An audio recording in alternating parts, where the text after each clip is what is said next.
It's great to see so many people here, lots of friendly faces. I know it's coming towards the end of the publishing show and the end of the day, so I do really appreciate you all coming to see me talk. So my name's Sam Warburton and I'm a content creator.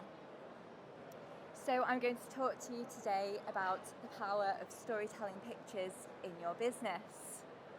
Sorry, can everyone hear me okay? I think it's coming through the headphones. Okay.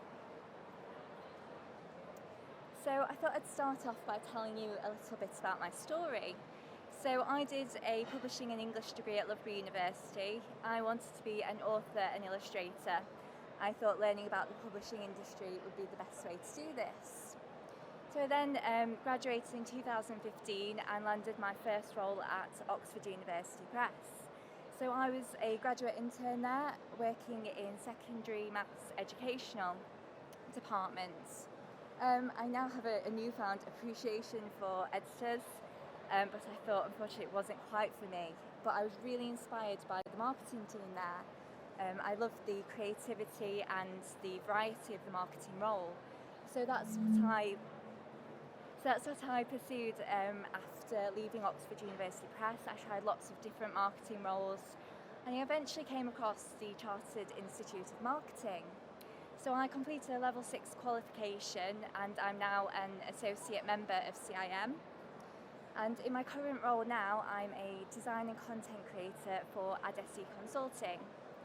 So M.I.C.E are business consultants who work with organisations with a social purpose, such as charities, social housing and organisations like that.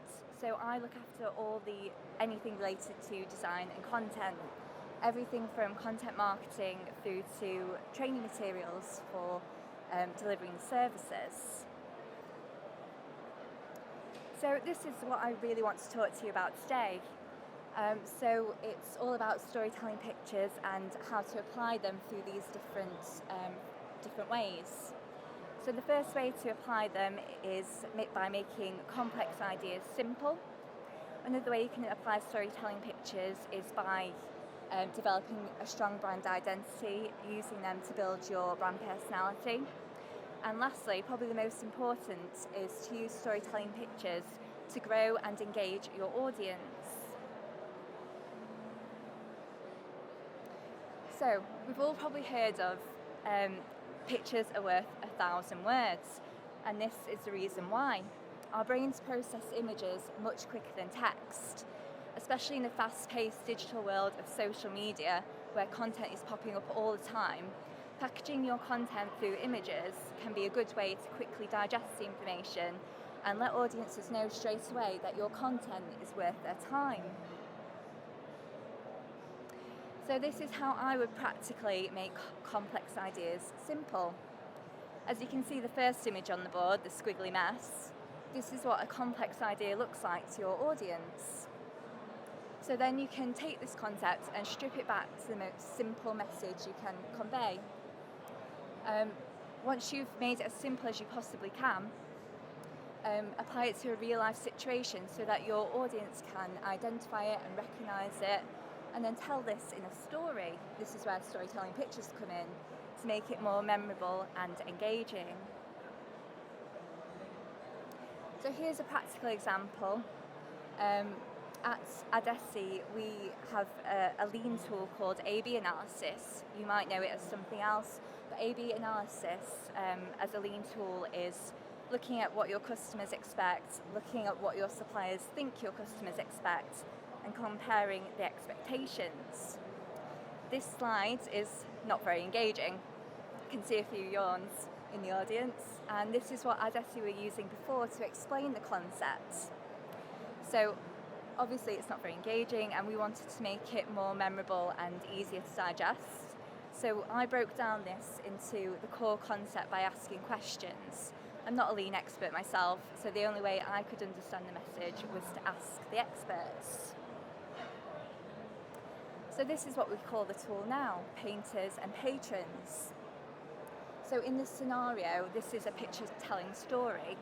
So the painter is the supplier and the patron is the mum, the customer.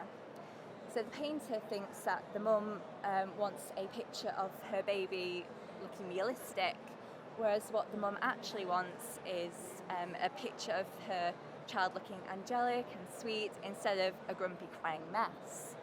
I know a few parents in the audience might feel for the mum there, but this is how we tell the story, how we convey the tool now.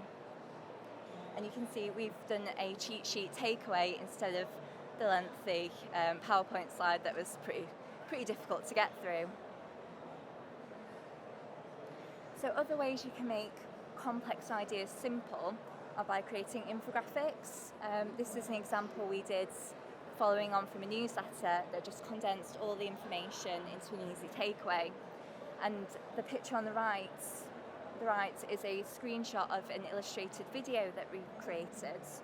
So this was following on a customer journey mapping workshop that was then created in an engaging format to communicate with the workforce so that they could get behind the customers and understand why improvement work was important for them.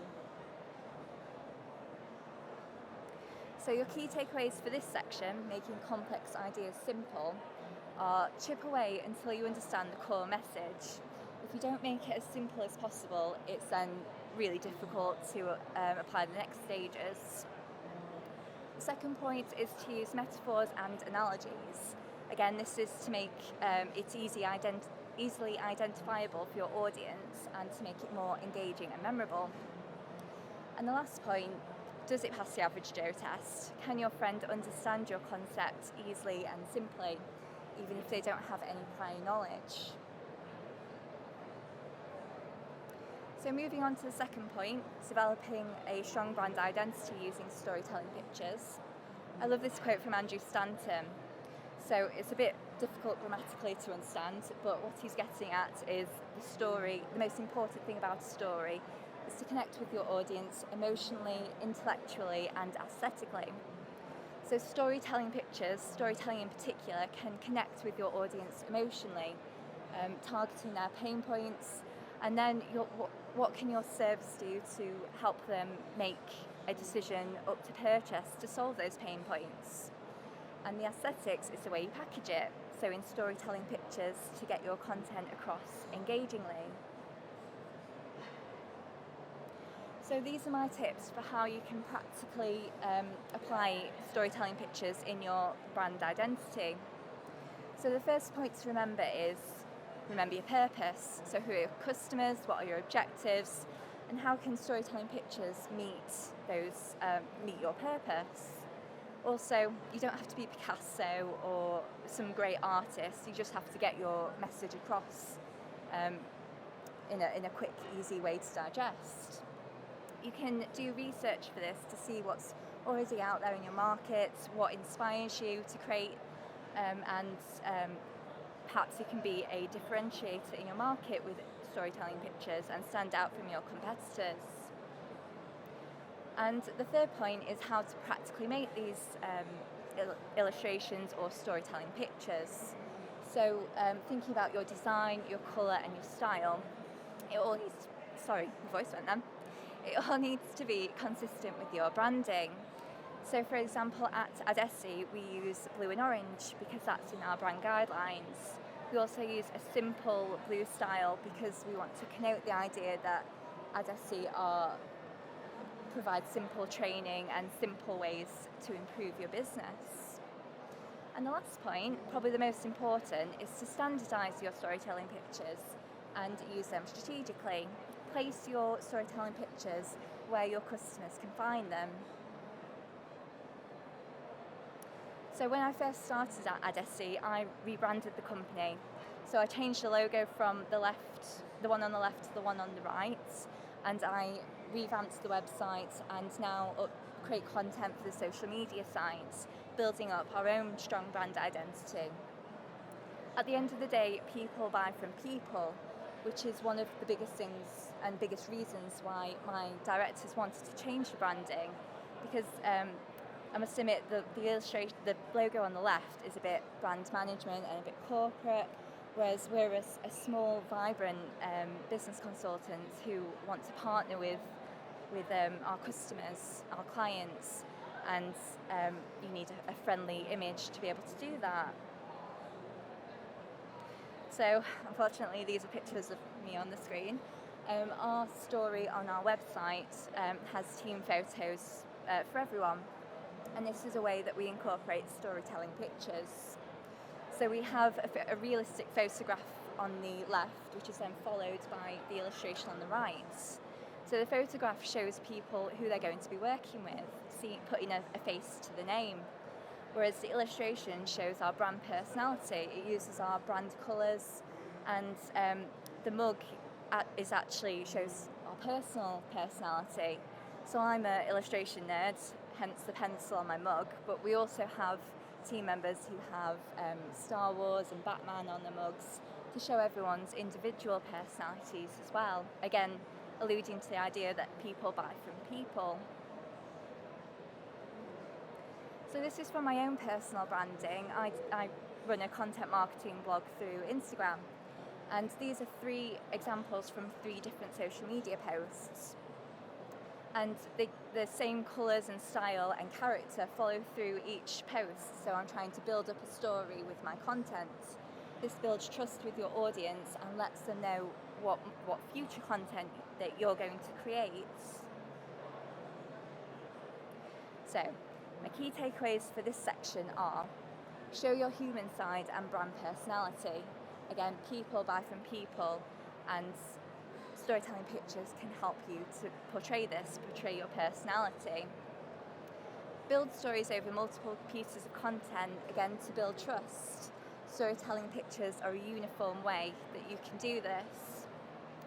And if you're not looking to rebrand anytime soon, I mean, that's absolutely fine. You can still apply storytelling pictures on a smaller scale. You can trial as a campaign, or put out a social media post and build it up that way. See how your customers react to your storytelling pictures and give it time to build up. So this brings me on to the last section of my presentation: grow and develop your audience. So storytelling is the most powerful way to put ideas into the world today. Going back to that idea that we process images much quicker than text, I could argue that image content is perhaps the best way, or the most effective way neurologically, to put your ideas into the world.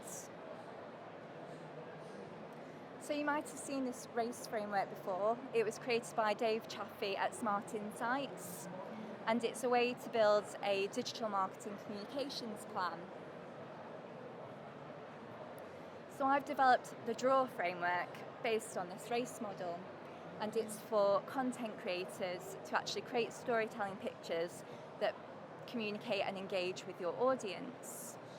So we've got the 4 stages. DRAW is an acronym. So develop your creation process, reach more audience members, acquire engaged audience members, and the W is win over your tribe. I'll now go through each one individually. So this is the D, the first one, the develop your creation process. As a content creator myself, I find the most effective way to keep up with storytelling pictures is to continuously improve my own skills and my own processes. The more productive you are, the more quality content you can create, and then measure its effectiveness. So I'll give you an example of one way I develop my skills.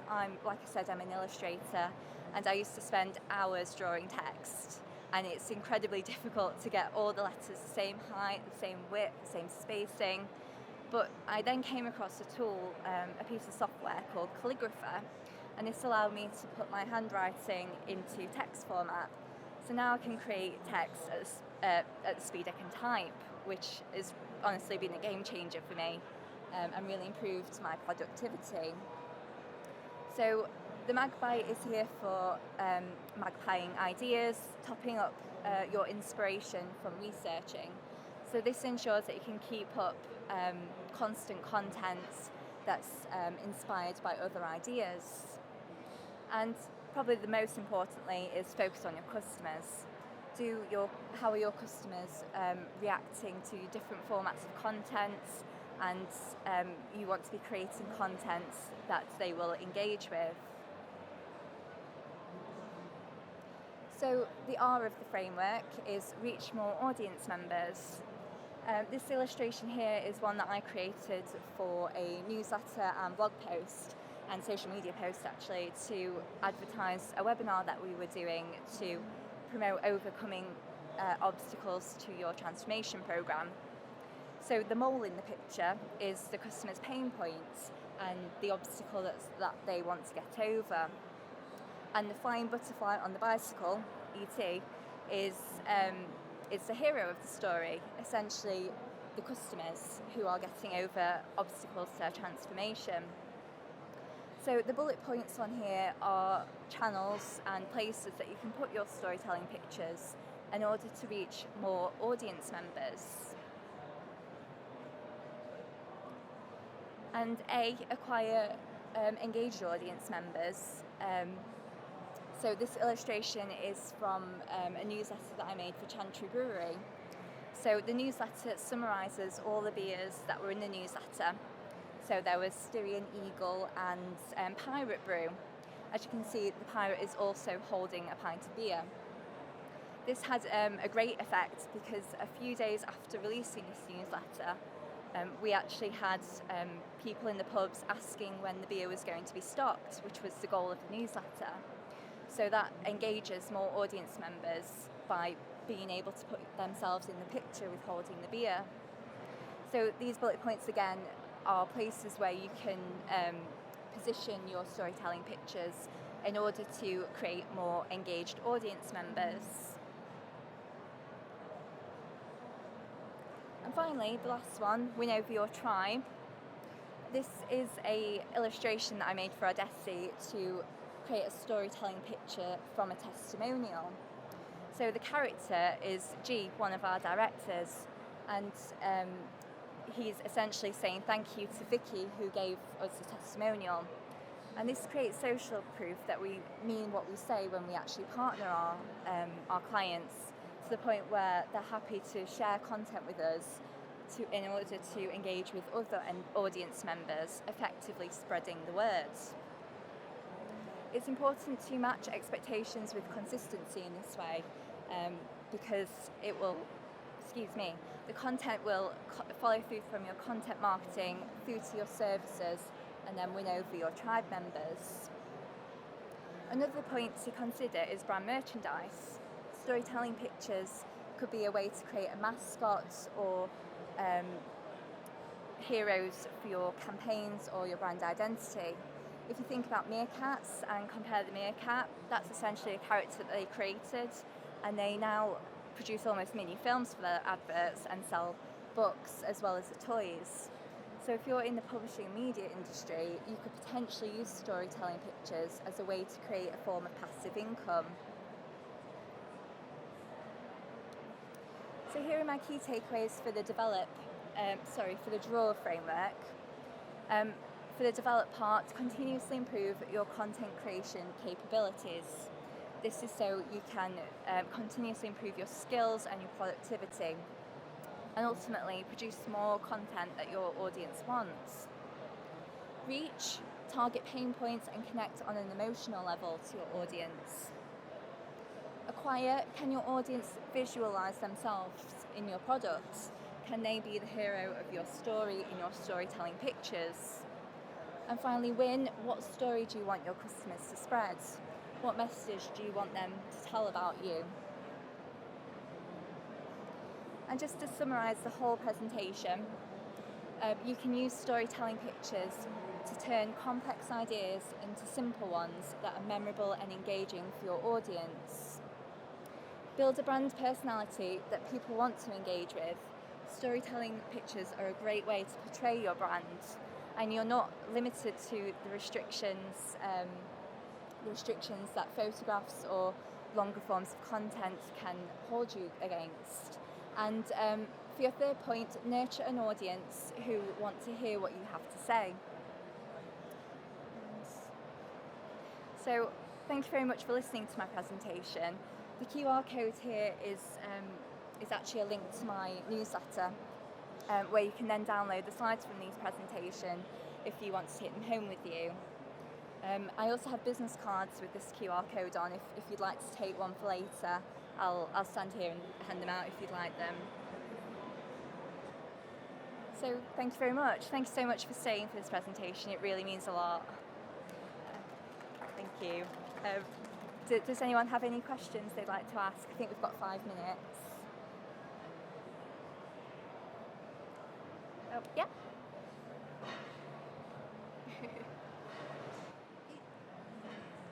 Thank you for your presentation. It was really refreshing. I just wanted to know, kind of like get your perspective on, your thoughts on video, because, the emphasis is always on video. It feels really refreshing to hear about images, pictures, drawing, but, do you have anything to say about that? Absolutely, yes. I think storytelling pictures can be moving at the end of the day. Some people do prefer their content as video, some prefer images. I think with video, you have to sit there and invest a little bit more time into watching it, whereas an illustration or a static image, you have it there all in front of you. But I think it comes down to personal preference, really. I think it's the more content or more types of content you create, I think the more people you will effectually reach. Great question. Yeah, I like that one. Do we have any more questions? Okay, brilliant. Oh, sorry. Hi, Sam. Obviously, you focused on illustrations today. I'm just interested in more traditional photographic imagery. Mm-hmm. Do you feel that illustration lands better than photographs, or would you say that equally you can do storytelling through photographic imagery as well? I think they both have good and bad points. Obviously, I think it comes down to personal preference. I'm an illustrator myself, so I find it easier to create images. I think if you're particularly looking to portray unrealistic images that you can't easily reproduce in a photograph, it might be easier to produce an illustration. But particularly things like infographics and content where you're condensing lots of information, it might be easier to do it illustratively. But there's no reason why you can't break down images, photographs into your infographics. It's just whatever your content creation facilitates, really. Thank you. Do we have any more questions? No? Okay. Thank you. Thank you very much. Thank you so much for staying.